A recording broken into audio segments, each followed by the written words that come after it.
back. This is Automotive Informants. My name is Chris Martinez, and we've got a special guest. I think I ran into you in NADA one year, and I saw you, and I've actually been following you since then because I think I've seen some of your content specifically. I want you to talk about here shortly is your book, but you're a former dealer. I want you to give my audience a few nuggets on who your background and who you are. Before we get into that, we do have a great show for you guys. We have some topics and really good insights to hear from Tom. Tom, go ahead. Good. Well, it's great to be here, Chris. Thanks for having me. I am Tom Kline. I'm a third-generation car guy, former dealer for 30 years. And what I do, my company is called Better Vantage Point. And my first book was called Tuck the Octopus. And Tuck the Octopus is a phraseology that I came up with what it feels like when you wake up as a dealer, you put your feet on the floor, and another day at the store, and it feels like trying to tuck an octopus into bed, but the tentacles keep flopping all over the place, right? And so my job as the dealer is to tuck those tentacles in and make sure that everything keeps moving in the right direction. So my firm, Better Vantage Point, is there to protect the dealer's legacy, protect their assets, and I'm like a dealership bodyguard. So I go into the operation and I assess, what's going on and what can be done better and how they can do it in order to protect their assets and protect their legacy. So I'm glad to be here. That's awesome. No, I'm glad you're here because some of the conversations I've seen we have is on social media, on LinkedIn. Excuse me, and it's got a wealth of knowledge. So I'm glad to have you here. Zach he's actually going through some vendor things right now, so he may be jumping on here a little bit later. But one of the first topics I wanted to get your insights on, and this is not unique to a specific state, but it's really the only reason why I wanted to bring it up is because these addendums that dealers, it's a big deal that I've seen in Florida, I've seen it in Texas. I've ran a store before where we had some addendums, but I think these letters that got sent out to the automotive community, I want to know how much should dealers really prepare, because they got the warning shot from the FTC, but I still hear and see some negotiations online that are happening that don't really sound like they are taking it too serious. What are your thoughts on that, Tom? Yeah, so I did an analysis of the 97 groups that got the letters. Of the 97 groups, actually, it's 88 organizations. And when you break those 88 organizations down and separate them into how many stores they have, 65% have 1 to 5 stores. 65%. So a lot of dealers that I talk to are like, they're not really coming for me because I only have 2 stores, 1 store, 3 stores. Statistically, I would say that that's not correct, right? Because you can do the work yourself, put it in ChatGPT, and they're going to analyze it and show you that it's 65%. And so the first thing I would say is dealers who have the mentality that it can't happen to me are mistaken. And I think as dealerships, from a risk perspective, dealers should consider changing from a probability-based thinking, like it's not going to happen to me, to an impact-based thinking, which is, what if it does happen to me? Am I prepared? Is it a enterprise-ending event, which in some cases it would be, where they go out of business as a result because each fine is $53,088, and if you're making the same mistake over and over, it's a problem. And dealers also think that they can't get to them personally, where the FTC is going after one vice president, and there's a pending case for $216 million against that person individually. So with all that as background, what I would say is the first order of business, if I was back in my chair as a dealer, first order of business is taking care of customers. And let me, that's kind of a cliched thing, but I want to kind of drill on that, if that's okay, Chris? Yeah, go ahead. Okay, so the regulatory bodies are concerned about what I will call two-legged problems. Two-legged problems are customers and employees. That's your two-legged problems. If you take care of your two-legged problems, you're going to take care of 80% of your problems at the store. And where regulators get involved is complaints. Now, regulators don't care as a dealership if you're right or if you're wrong. They don't care like the customer bought a car as is and they want 4 new tires, is the example I always give. They don't care. They just know that they've received too many complaints about your dealership. And once they've received too many complaints, they don't care if you can defend each and every one of those complaints. It's too late by then. And so where dealerships who are concerned about these FTC and the state attorneys general, what they should do is concentrate first on customer complaints. Now, when I say concentrate on them, I'm not telling you that they have to give in to every single complaint and give the customer exactly what they're asking for. Some of it is the customer needs to be heard. Some of them can be resolved with the $25 lunch gift certificate to Chili's. Some of them, you need to give them 4 tires. And somebody needs to manage those processes to make sure that when a customer, for example, Chris, when they complain on DealerRater or on Google or Facebook or wherever they write those reviews, somebody picks up the phone, calls them, gets them in the store, fixes the problem, and then asks the customers to update, and I use this word very specifically, would you mind updating your review to let people know that we're not such bad guys after all, is like how I phrase it, as opposed to change. If you ask a customer to change their review, they're going to feel manipulated. They're going to feel like the whole thing was just set up so that they go in and do that, and it's going to come crashing down. And you can ask me how I know about this. Well, you know, just let me kind of piggyback on that. You ever read a book called Excellence Wins? Not yet. I think it's in my bin over there to get to. Yeah, I think based to kind of like, you know, just taking care of the customer at the end of the day, like that's what it's all about. Excellence Wins is written by the co-founder of Ritz-Carlton, and it's a great book. It's definitely something I feel like every dealer should deploy in their business today, and they can learn a lot just from some of the conversations, because I've been in many instances where the part of you just doesn't want to, you know, give that $100 or $50 or whatever it is to make a customer right, because you feel like that's not the right thing. And the best thing to do is let's you know, chalk this one up as, hey, this was not something that should have happened. Let's take care of the customer and move forward. And you could literally save yourself a lot of heartache just by doing some just simple things like that. So yeah, no, it's exactly. Here's my having been there, right? It does crank you to give those. Sometimes it cranks you to give those monies. But where the kind of the culture is like, look, we're not the Red Cross. We're not a nonprofit organization. Our mission here is take care of customers and make money.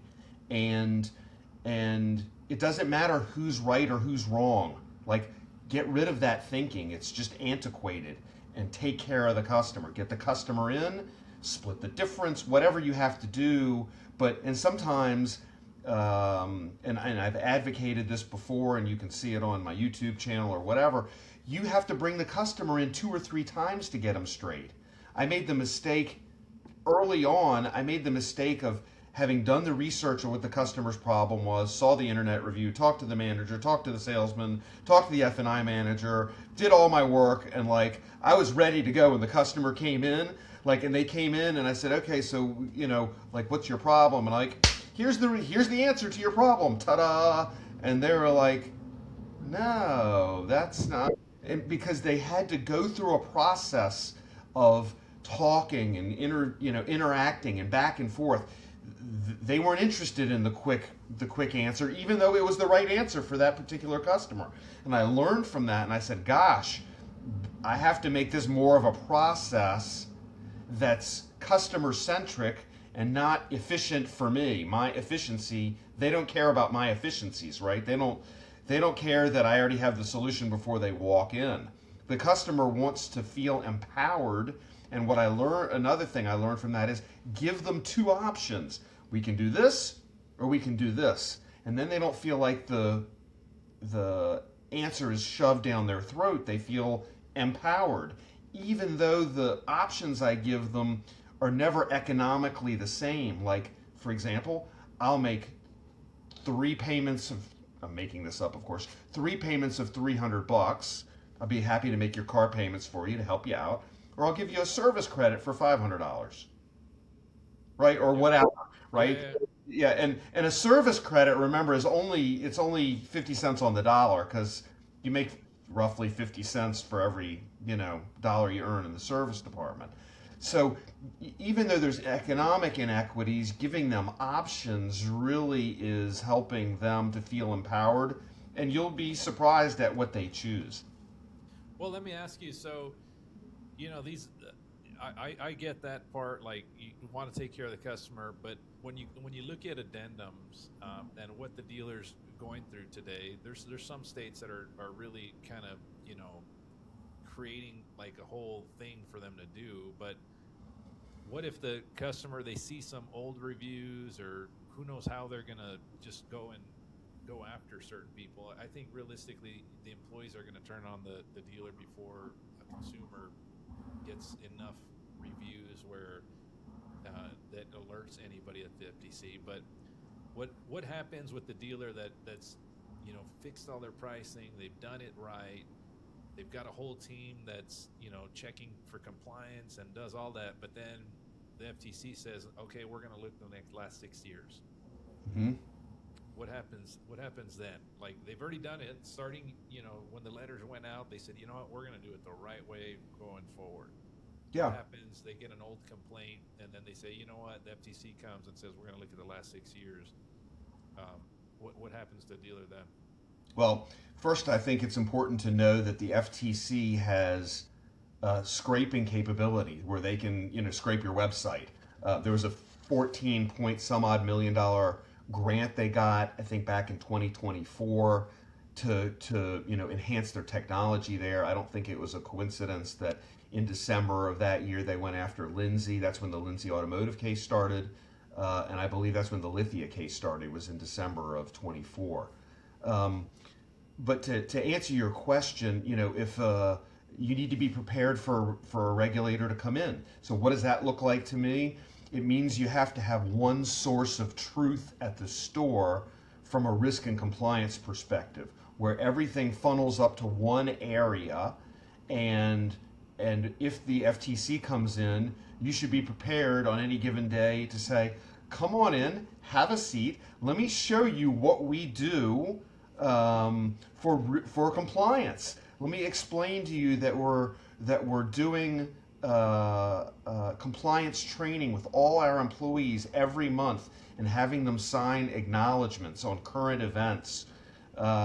We use Tom Kline's book that's coming out in October called The 10-Minute Tuck. It's Better to Train Than Explain is the name of the book, to create a culture of compliance. We have audit checks. We do trainings afterwards. We go back to the F&I managers to make sure that they're doing menus, to make sure that the customer is signing 4 pieces of paper if they're buying any products or of any kind, right?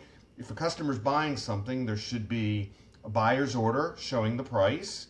It should be listed on the installment sales contract. it should be accepted on the menu, and then there should be a product enrollment form. So if the FTC says, well, these customers didn't know what they were buying, you say, well, now wait a second there, Mr. FTC and Mr. State Attorney General. I have 4 pieces of paper where they signed acknowledging the product, right? So all, making sure all these processes are in place, I think, is how you are transparent, conduct your business in such a way that there's no, what the attorneys call the 5-finger close, which is they say you put your hand like this on top of the installment sales contract and say sign here. That's the allegation. That's how the plaintiff lawyers say that the car dealers do business. They make sure that they can't see the pricing or anything. And so by virtue of you showing their employee guidebook and in all these different policies and procedures, I think the FTC and the state AGs say, I got it, I get it. We'll take care of Mrs. Jones and Mrs. Smith and Mrs. McGillicuddy and whoever, and we'll see you later. I think that's how that goes.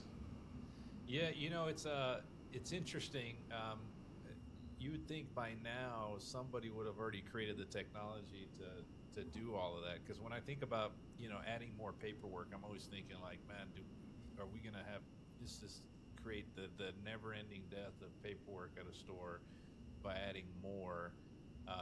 And so it'd be interesting to see when the technology catches up. I know some companies are actively going that direction today.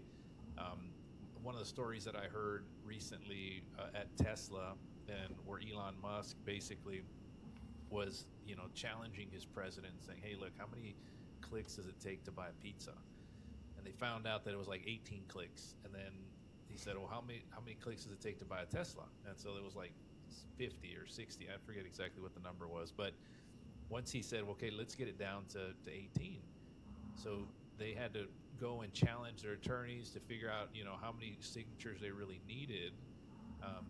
And what they found was, because dealers, there's been so much different, dealers get slapped on the wrist so many different times that they've inadvertently created more signatures than that are even really necessary on a retail installment contract. And so as a result, they reduce the amount of signatures that are needed on a retail installment contract. So they were able to reduce the amount of clicks that it took to buy a Tesla.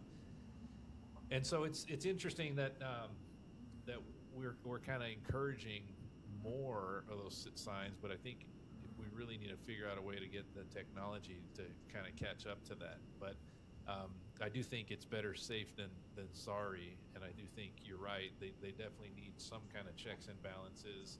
Do you think, so right now you said you recently went to a dealer group and spent hours doing some studies at those stores to make sure they are compliant. What are some of the things that the dealers should do to prepare for something like that? Do you have a whole team? Do they get their whole staff? Like, is it a whole culture shift? Well, what does that look like exactly? Yeah, I mean, it is, first of all, to comment on your previous thing, and then I'll answer that question. I think there's a difference between giving the customer a digital experience where they can buy a car online and coming in and wanting to explore what a gap policy is, for example, right? And so I think you can have a much more streamlined process if you're giving the customer a full digital ability to buy a car online versus somebody coming in and taking the demo and wanting to hear about all the products and that whole thing. So just to comment on your Tesla thing. In regards to your question about what dealer groups should be considering, first I'm hearing a lot of chatter and seeing a lot of things about add-on products. So I think it's important to kind of take a minute on that, which is if you're putting add-on products, it should be disclosed and included in the advertised price. So that when the customer gets to the store, if you've added, let's just say, tint, that the price that they're going to get and the price that's physically on the vehicle is the same one as the advertised price. So the customer's getting tint. That's that's an opt-in program. But if the customer gets to the store and all of a sudden the vehicle has upgraded wheels and a spray and bed liner and all these other things that weren't advertised and are not part of that advertised price, then that's an opt-out, which is problematic, right? You can't. That's equivalent of a bait and switch as far as the FTC is concerned. So the first thing is making sure that whatever you're advertising online is actually what's on the car, and that you're not getting into a tussle with the customer when they get there. You know what I find fascinating, Tom, is that I mean that was the whole reason why they created a Monroney, right? Like this isn't something that's new, right? But then Right. somehow one dealer kind of got away with it, another dealer got away with it, and before you know it, like everybody's got these addendums that they never disclose online, and they put this little disclaimer on there that say dealer ads are extra, and then nobody knows what that means until they get to the store. Right. And then you're like, okay, yeah, you have to buy this, you know. And it's interesting that kind of went crazy here in Texas, and I've seen some in Florida. And let's not get into like dock fees all over the place, that how expensive those have gotten. But I do think they're necessary in some areas for sure. But what is like? Talk to me, because there's some articles recently about how Car Gurus is telling dealers that if you don't disclose them properly, you're not going to be on our platform. I heard TrueCar is going that direction, and all these other third-party listing sites. How does a dealer really prepare for that if they have ads? Yeah. Well, to follow up on your comment, and then I'll ask that question again. So I think it's important. I hear a lot of complaints, I guess, for lack of a better way of saying it, that dealers feel like they're being picked on, which is not the case here, because the FTC has been very clear. They've gone after pharmaceutical companies. They've gone after Live Nation and Seat. What's the other one? Not SeatGeek. I can't remember of it right off the top of my head, but they just fined them $10 million, right? And it's because of as an example, because of their convenience fee. So, which isn't so convenient, and nobody, at the end it pops up and everybody hates it and everybody goes crazy. Well, that's the same as adding products that the customer doesn't know about. It's the same thing. It's not convenient and the customer doesn't want it. So, I think that's the case. Now, since I've answered that, I've forgotten your question, so I apologize. No worries, it's all good. I'm just thinking about like how do dealers. Well, let me just answer one more question based on what you just said. I think there's a lot. It opens up more conversation about dealers are now charging for the credit card fees, and they are posting that online, but it's not. It's kind of a moving number. It's just a percentage, right? Right. So what do dealers need to do there? But then, more importantly, I think my real question is about like the third party listings and how they should be pricing and Right. what that should be. Right. So, credit card fees first. There is software now that is dynamic, that if somebody presents whatever the affinity card is, it will adjust so that you're charging the right amount and you're not overcharging the customer or undercharging yourself.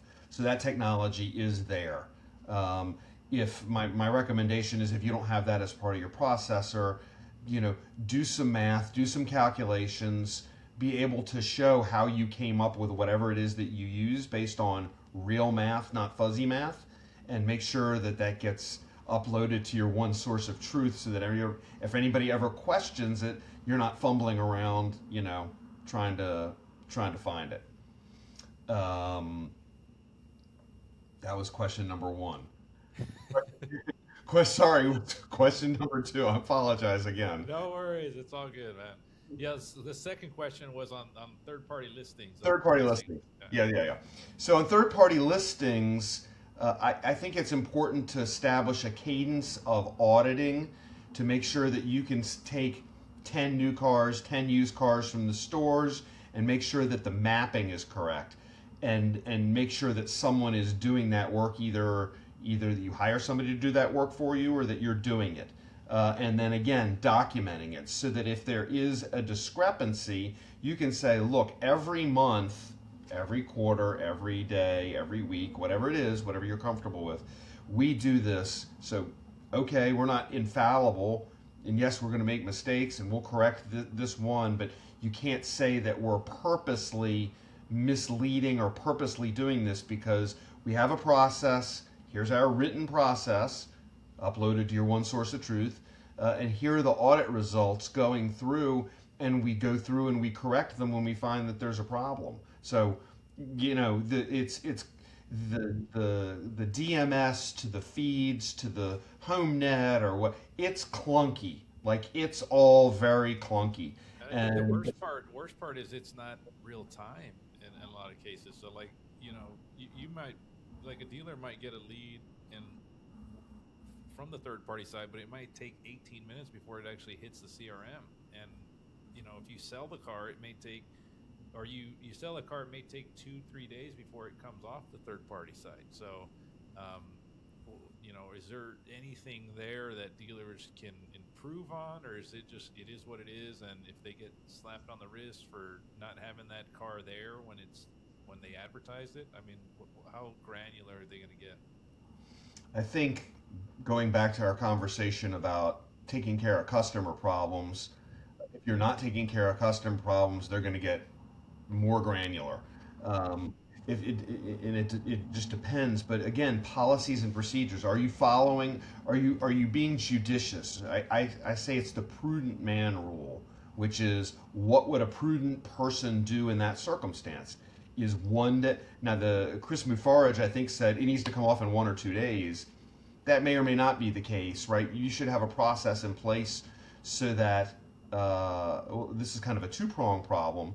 You should have a process in place where they come off the website, but your sales agent should be trained that if a customer comes in on a sold vehicle, a vehicle that has already been sold, that they take care of the customer.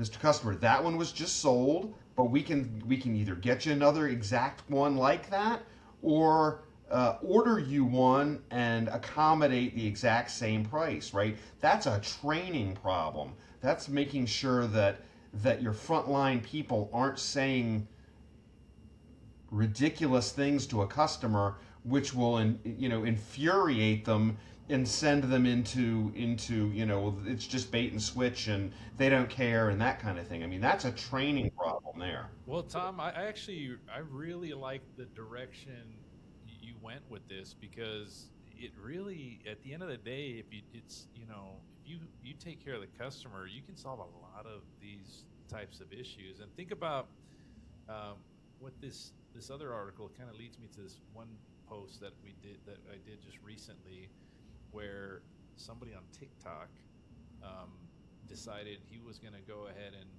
defend his review or defend his actions in this review, and it got millions of followers. And I don't know if that dealer or that GM or whoever the manager was, if he's still working there or not, but they had to come in and kind of apologize that they pushed back that hard. And I really didn't even read the full interaction. I just kind of read the headline and I said, well, look, what, because I've been put in positions where I want to say something like, hey, look, you lied and you said this, and maybe call out the customer a little bit. But this with the social media as big as it is today, and the potential for virality, it's encouraging to hear you talk about taking care of the customer and taking the high road. I think most dealers, or not, I feel like most dealers do take the high road, but there are some dealers that are going to push back and say things like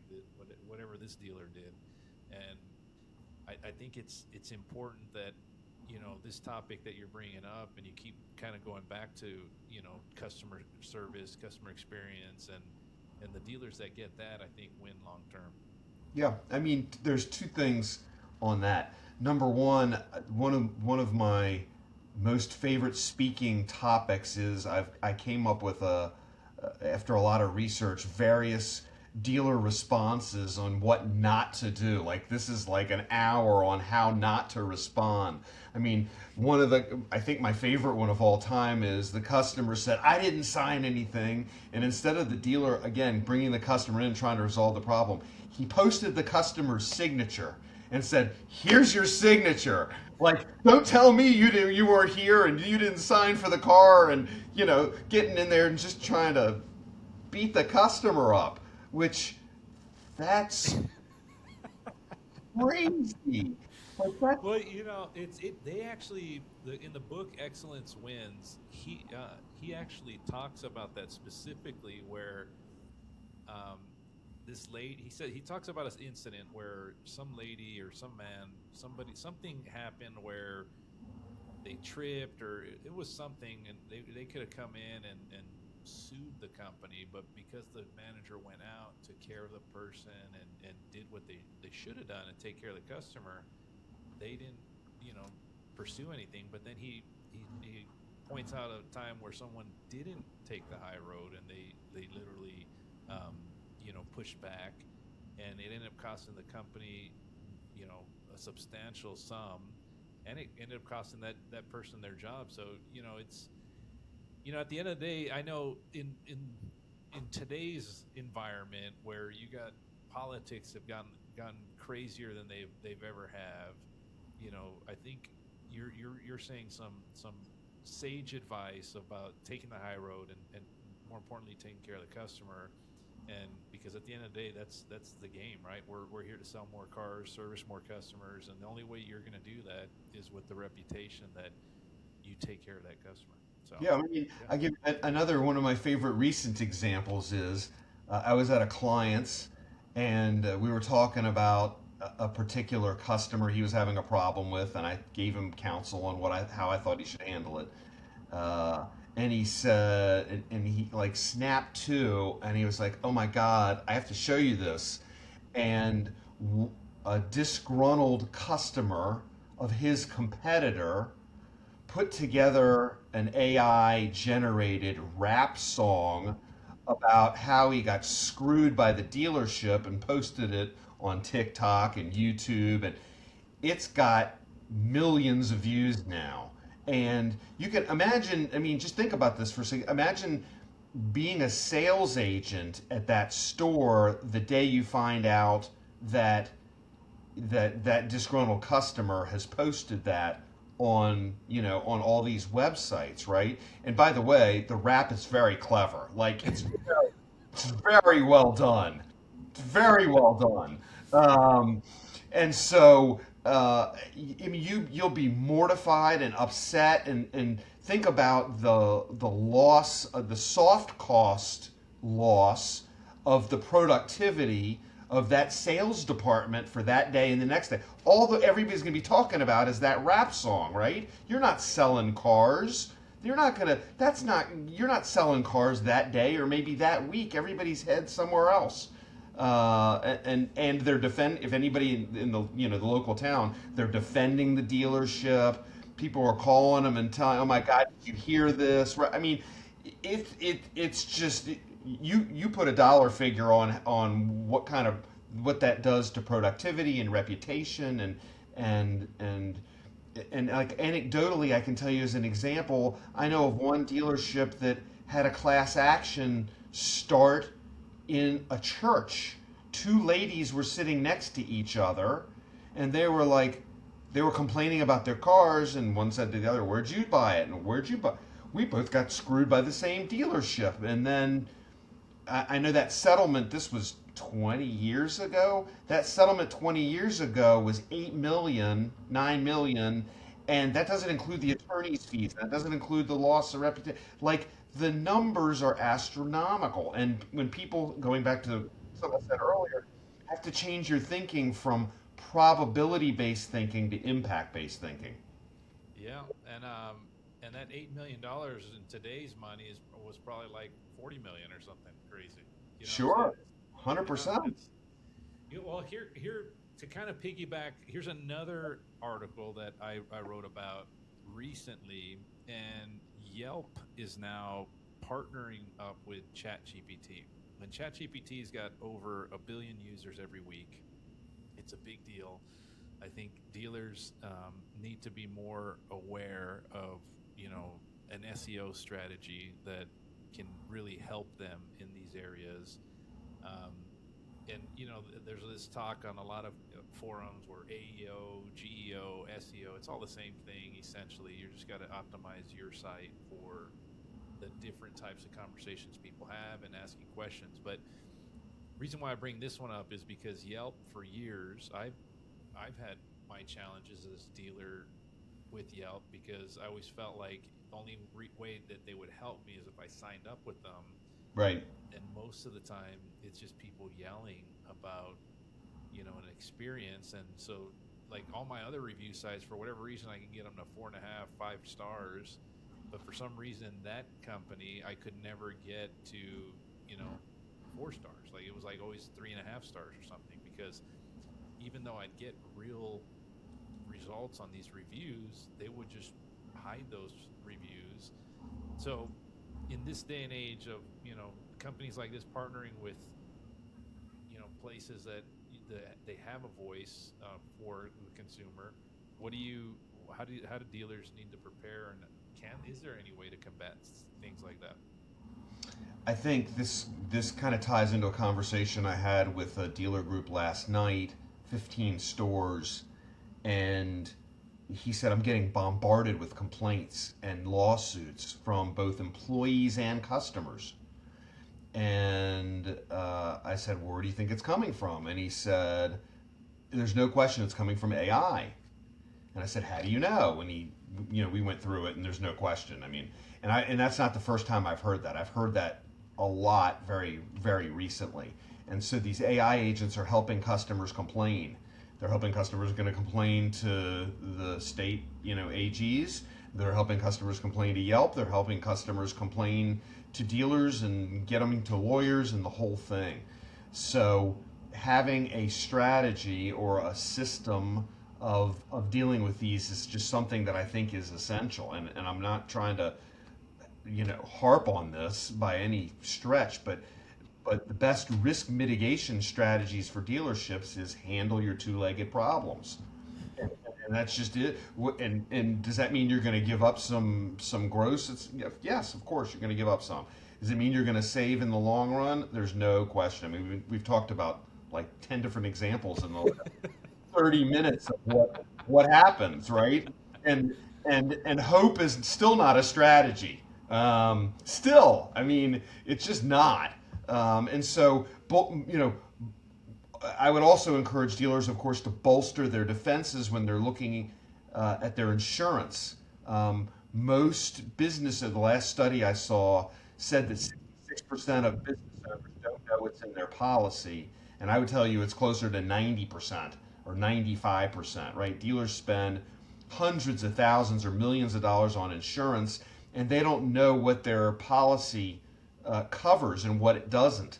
And so I think that's a huge mitigating factor at dealing with these customer problems, the ones that grow into lawsuits, or the EEOC problems that grow into regulatory issues. And so while I'm not specifically answering your Yelp question, like do number one, number two, number three, because I don't think there is a number one, number two, number three on your Yelp question.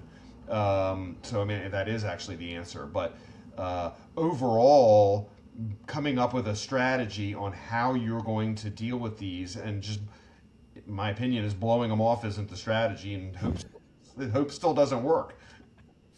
Well, I'll tell you one of the advice that I had from somebody that I, that I, hold a lot of value with, and this was, gosh, this had to have been 10 years ago, because I was in the middle of this whole, like, man, I'm doing everything I can to get these Yelp reviews. I'm getting my customers when they're in my store. I'm telling, man, do me a huge favor. When you get an opportunity, don't do it in my store, but do it when you're at your house, please. Right. If you valued what we did, please give us a thumbs up or good mark on Yelp. I mean, because for whatever reason, I think they have it out for us, right? Right. And so that was my perception 10 years ago. Now, he said, look, just focus on all the other ones and just, kind of, have enough, value in those other ones that it pushes Yelp so far down. But when you look at Yelp's been so strategic in getting those partnerships with Apple, like Apple Maps, or now with ChatGPT, you almost need to, in my opinion, I think now that's not the answer. I think the answer is you just got to keep trying to get that voice heard, and the way you're going to do it is with volume. So the more volume you can get in those reviews, the more likely you're going to be recommended. And I'll give you an example. I was in my truck recently, and what I like about it is I use Grok, and I tell Grok, hey, take me to the nearest. I'm actually going through the process of having my house rebuilt, and I need a new front door. And so I tell Grok, I go, Grok, take me to the nearest door company. I don't even know if those are even real. I didn't even know anything of, like, if you could go into a showroom and look at doors. I didn't know any of that, right? So I asked Grok, I go, Grok, take me to the nearest door company. And so it told me like 3 examples, and then one of the examples that said, hey, but this one's got the best reviews. You may want to look at this one. And I said, take me to that one, right? Because I'm on FSD, and it takes me where I need to go. And so it took me there. And after I did that whole experience, I was like, man, dealers need to be more prepared for this technology, because today it's in Tesla, but wait till it's in every OEM, this FSD, and more importantly, the reviews and all of that I literally just had, XAI take me where I needed to go. But it based it on, my decision was based on the review, and it was based on its recommendation. I didn't even ask it which one had the best reviews. It Right. gave me the recommendation. So Right. that's where I think dealers really need to be prepared, because it's here. It's here today. It's not tomorrow. It's not 5 years from now. It's here right now. And if you don't have a strategy for that, someone like myself that's actively engaged in the market and looking at where business is today and how to compete today, someone in your market that is prepared, they're going to take away that market share. Right. And I think it's important to note here, getting back to the FTC for a second, you can't pay a sales agent for an outcome. Like, you can't say, I'm going to pay you $50 if your customer gives us 5 stars. So that was another big one, right? Yeah. The FTC is onto that, and you can't pay for reviews. That's called astroturfing, right? I mean, and there's been FTC enforcement actions on astroturfing as well.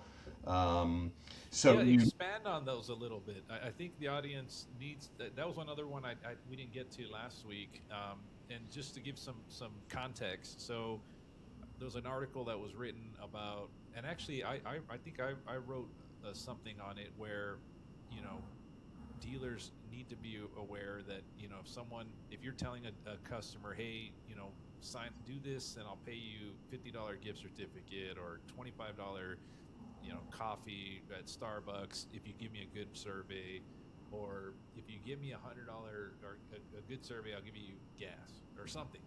And so now Google is basically surveying these customers after they give a review and say, hey, did you get any kind of gift as a result of this survey? And if they say yes, they immediately take that off, and at some point you could completely get like delisted from Google too. So that's one part. And then the second part was that if you're paying salespeople to get only on positive reviews and not on negative, like, dealers can be in trouble there too. It's true. I mean, there was a vitamin company a couple of years ago that got fined by the FTC because on Amazon. This is the one I specifically remember, because they had a product and they had tens of thousands of reviews, and they took that product out, inserted a different product so it looked like that the new product had all these reviews, right? That's just deceptive. I mean, call it what you want. So, if you're thinking about whatever you're thinking about, think, could this be perceived as deceptive? And if it can be perceived that way, don't. And because Google, as you know, we have like a Google purge that I've seen. I've been around long enough to see that, like, dealers wake up and then the next day, like, they have 0 reviews. They had thousands, and then the next day they have none, and claim they don't know why that happens. I don't know specifically why, but I can guess that Google picks up that either they're not real or they're paid for or whatever the case is. So as long as you're doing things, in an above board way, you shouldn't have that problem. But I've seen at least 2 or 3 of those Google purges in my time. It happens every, 2 or 3 years or something, right? Where you wake up and that's a big deal, because if you're off there, you're not getting recommended ChatGPT, Perplexity, Grok. If you don't have those types of reviews, you're almost invisible. So that's where other dealers can be, pretty competitive. So what I recommend dealers is, like, man, if you thought you needed reviews back then, you need more reviews. I don't care if you have 4,000 reviews, you need double that. Like, right. It's so important with this new AI engines today that it's a big deal. Like, and then more importantly, the dealers, there's some things that they can do today is, I find it fascinating when they don't have a TikTok or they don't have a LinkedIn. Like, all of those things matter when it comes to building your authority online and for your SEO results. And it drives me insane when I'm consulting for a store and they only have YouTube, but they don't have everything else, or they have Facebook but they don't have everything else. And I'm like, man, you guys let's just start there. Let's do these basic things that can help your market authority. And then I look at, they have a couple hundred reviews, and I'm like, you're just not enough. You need like 100 times that. Like, it's so important right now. It's crazy. But Tom, this has been a lot of fun. I think we can go on even longer. Like, there's so much information and content that I think my audience would definitely get value from, and I'd definitely love to do this again. Great. But before we head out, we talked about certain things, kind of tie it all together, and how can a dealer win today based on all the information we said? What can they do? Like, what's step one after listening to this podcast, and what can they do to kind of execute and play at a higher level? Yeah, I mean, I think it's that I'm not going to downplay that protecting the dealership isn't work. It is work, and that work needs to be done to protect your legacy, to protect your assets, right? I mean, as a quick example, I walk into dealerships who think they have enough insurance, and just to pick on one specific item, they say, well, we've got $5 million of liability insurance, to which I respond, say, okay, well, how much is your land and your building and your parts and your used cars and your blue sky worth? And we do the math, and I'm going to pick a number out of the sky, but usually the number on a single point store is between 20 and 30 million. And I say, okay, well, if your lot attendant hits a school bus full of kids, 72 kids, you're self-insuring between that $5 million level and the $25 million of what your enterprise is worth. Like, you're totally exposed. And they're like, oh my God, nobody ever told me that. And I never understood that. And so, so my answer to your question is know what your assets are and know what you need to protect, and then start by starting, right?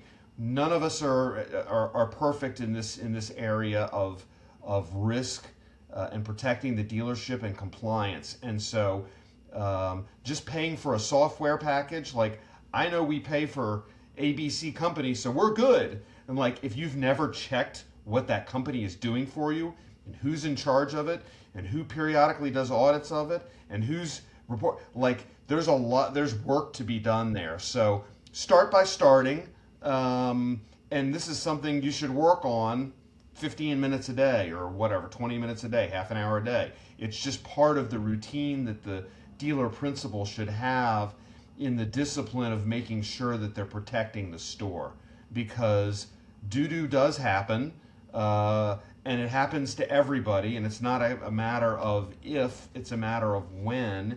And I'm not here, I'm not a like a scare you kind of guy. I can just tell you that in my 36 years of doing this, I see stuff that would make your hair white if it's not already. So, and I see it routinely, and I see it regularly, and I see small problems become huge problems because they're not being attended to. And so a $1,000 problem can quickly become a state AG issue if you're not careful. So succinctly, 100%. that's my best counsel.